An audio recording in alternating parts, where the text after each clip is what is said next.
رمضان کا مہینہ اللہ کے ہاں دعائیں مانگنے کا مہینہ ہے۔ تم نے جو مانگنا ہے اللہ رب العزت تمہیں دے گا، بس تم مانگنے والے بنو، اور اللہ رب العزت دینے والی ذات ہے۔ ہر ایک دعا قبول ہوتی ہے، خاص طور سحری کے وقت اور افطاری کے وقت تو اللہ ضرور دعائیں سنتا ہے۔ سب سے پہلے ہم دعا میں اللہ سے کیا مانگے؟ اللہ ہمیں آخرت میں رسوا نہ کرنا، آخرت کی ہمیں کامیابی نصیب فرما۔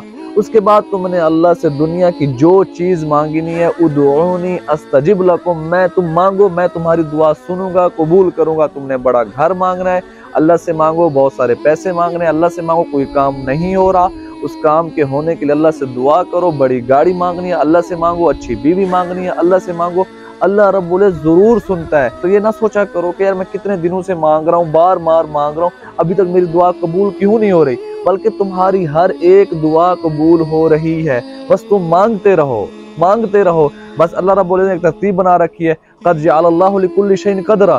اللہ رب العزت نے ہر ایک چیز کے لیے ایک وقت مقرر کیا ہوا ہے کہ میرے بندے کے لیے کون سی چیز کس وقت ضرورت ہے اس کے لیے، کیونکہ اللہ رب العزت عالم الغیب ہیں، انہیں پتہ ہے کون سی چیز میرے بندے کے لیے ٹھیک ہے، کون سی چیز میرے بندے کے لیے ٹھیک نہیں ہے۔ ہم کس چیز کے مکلف ہیں؟ ہم اس چیز کے مکلف ہیں ہم اللہ سے مانگتے رہیں، اللہ سے جو آئے اللہ سے ہم مانگتے رہیں۔